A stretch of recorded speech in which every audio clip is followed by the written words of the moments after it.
Hello, I'm Bob Mayer, and welcome to my series of videos on various preparation and survival situations. This one is how to prepare for, survive, and live after a hurricane. Yeah, you don't want to be that cow flying about, okay? I know, it was a tornado. How likely is a hurricane in your area? The National Hurricane Center keeps a map of the likelihood of hurricanes and storms. One good thing about a hurricane is it's not going to happen all of a sudden. You're going to have some warning about that. A lot of times you can actually literally almost outwalk a hurricane if you start walking soon enough. Here's a map from 1851 to 2014. Gives you an idea of where they've hit. How to prepare your home. If it's not secured, it can move. That's a real simple rule. Unlike what you might have heard, do not tape your windows. All that does is make the shards of glass bigger and more deadly when they shatter. Board your windows. Plywood's the easiest way to do it. When we lived in Boulder, we'd have 100-mile-an-hour winds coming off the mountains. We had steel shutters on that side of the house. Do not crack windows open to relieve pressure. If you can, fasten your roof down with tie-down straps. Turn off gas and propane.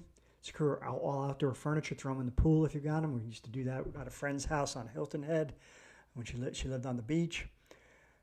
Clear away debris that become projectiles in high wind, and close your garage doors.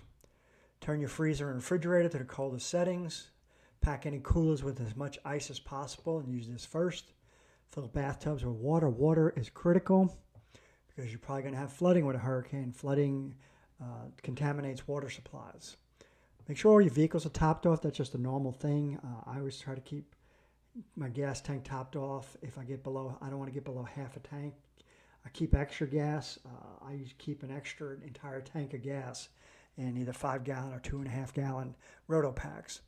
Know where the closest shelter for you and your pets is. Unplug everything.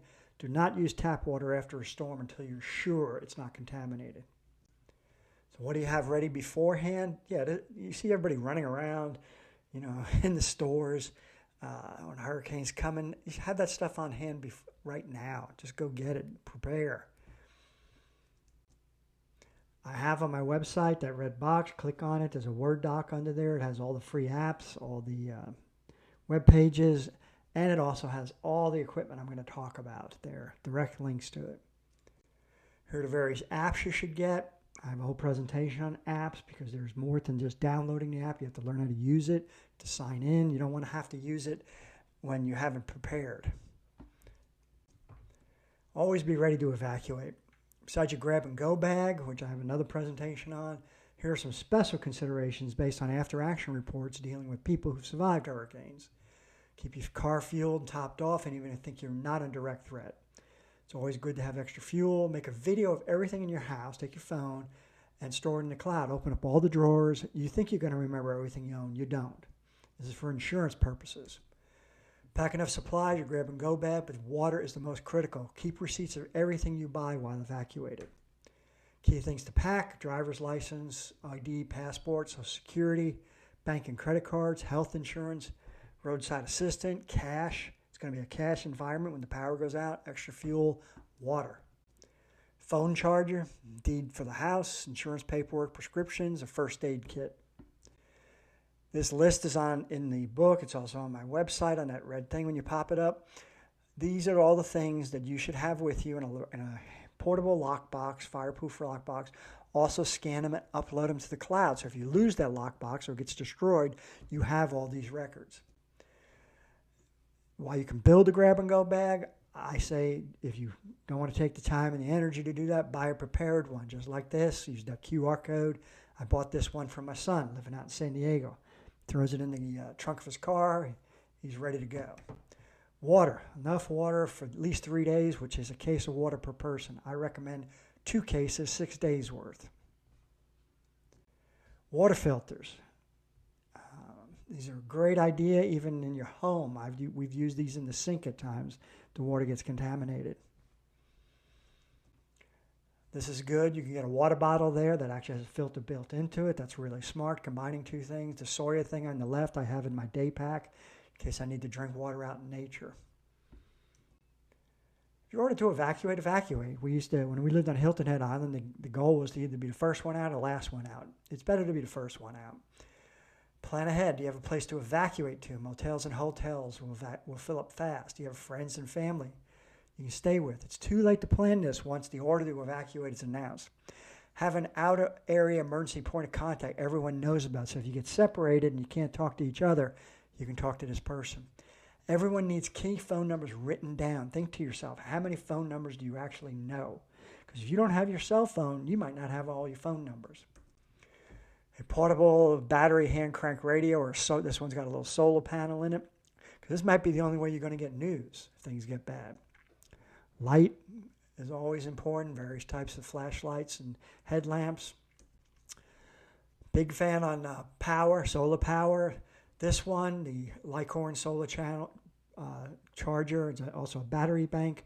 What I like is on the back there, you've got the 3 cords built in. There's nothing worse than having a battery bank and not having the cord.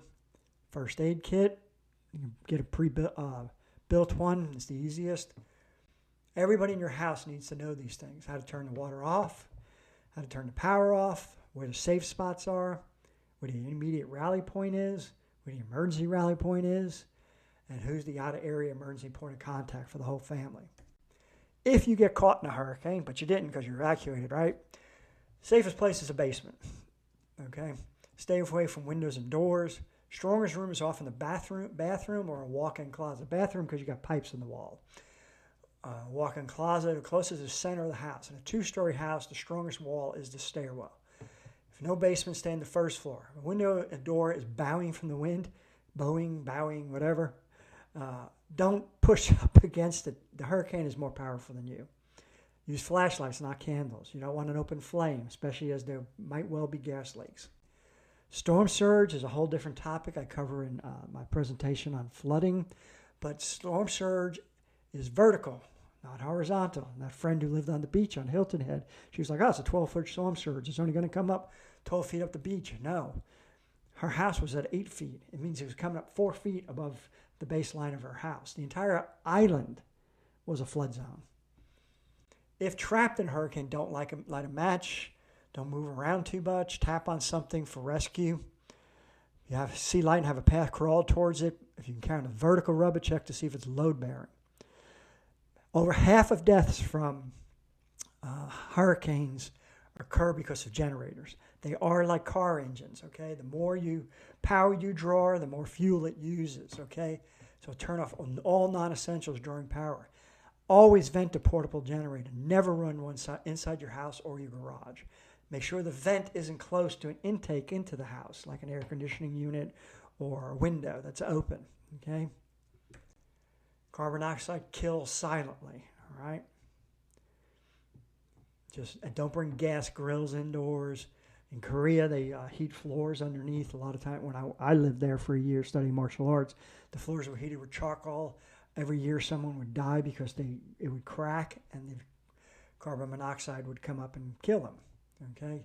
Can't be seen, can't be smelled, can't be heard, can't be stopped. It's not like propane. I have the whole story how propane, why the smell was put in propane, the New London schoolhouse explosion in my Great Disasters book. But carbon monoxide is a whole different thing. You don't know it till you're dead. But you will start feeling this: fatigue, tightness, chins, dizziness, headache, nausea. Bottom line, evacuate. Really, seriously, evacuate. Again, all the links are on my website. There's my books, the Area Study Workbook. You do check, where I'm moving to, subject to hurricanes. Can I get insurance? I mean, this company's pulling out of California and Florida now, not covering any insurance at all, never mind hurricane or flood insurance. Preparation Survival Guide, my Great Disasters. Like I said, the New London schoolhouse explosion. Before that, propane did not have an odor added to it. That disaster is the reason it was. The pocket-sized survival guide is just the survival portion. That should be in your grab-and-go bag, because not only survival stuff, it has first aid. My little black books.